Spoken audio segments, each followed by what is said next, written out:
Crispy लच्छेदार आलू पकोड़े की रेसिपी आपके साथ शेयर करूँगी। 3 पाव आलू हैं, इनको मैंने वॉश कर लिया था, छिलका उतार कर बिल्कुल बारीक स्लाइस में इसको कट कर लेंगे।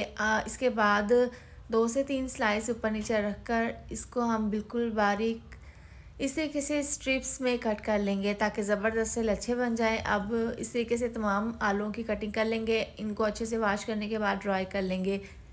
हस्बे ज़रूरत नमक डाल देंगे, इसके साथ ही डाल देंगे थोड़ा-सा ज़ीरा, लहसुन पाउडर 1 चौथाई चम्मच, चाट मसाला 1 चौथाई चम्मच, आधी चम्मच कुटी हुई लाल मिर्च, धनिया पाउडर, 4 चम्मच कॉर्नफ्लोर, 4 चम्मच डाल देंगे बेसन, थोड़ा-सा बेसन मिला कर रखेंगे, इसको मिक्स कर लेंगे, पानी के बगैर ही इसको अच्छे से मिक्स कर लेंगे। इसके बाद पकौड़ों की शेप बनाकर इसको पैन में ऑयल को गर्म करने के बाद इनको फ्राई कर लेंगे। जब अच्छा सा कलर आ जाएगा तो इनको हम निकाल लेंगे और मज़ेदार सी चटनियों के साथ इसको सर्व कर लेंगे। मज़ेदार से क्रिस्पी लच्छेदार पकौड़े तैयार हैं।